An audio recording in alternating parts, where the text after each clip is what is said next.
that if there's been a failure, it's certainly a failure of kind of joining up and knitting together all these warnings and having an editor that saw what was going on.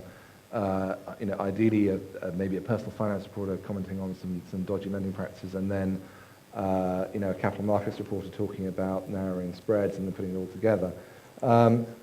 I'd like to sort of give more weight to Mark's opening slides a little bit, just to soften some of Danny's comments. I mean, there's a lot of blame to be spread around in this crisis, and notwithstanding the culpability of journalists who should have shouted earlier and louder, at the end of the day, there are regulators who let bubbles build up.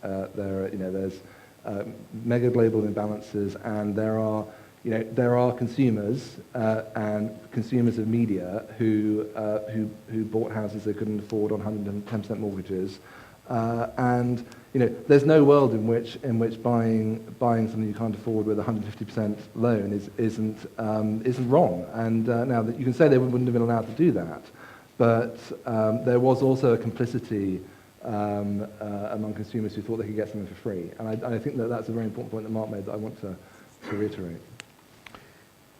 Yeah, I would just say to that question, which is it's a fair question, but my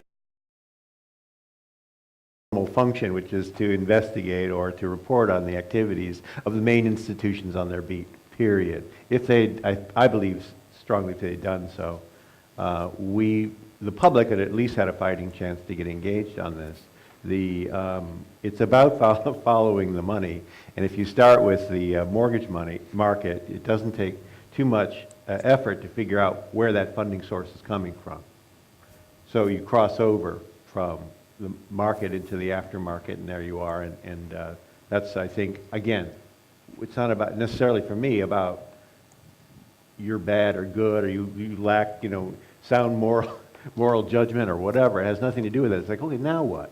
And this is what I'm saying is this. I think that kind of framing it that way, and I know it's widely held among the my pals in the business journalism community that everyone was in on it, and I accept that there's a degree of reality to that, but I think it doesn't, even to this day, I feel like I'm cut off, so yeah. I feel like it's time for everyone to wrap their minds around the institutionalized corruption that overran the lending system, and that needs to be sort of, I think, brought to bear in our thinking on what just happened.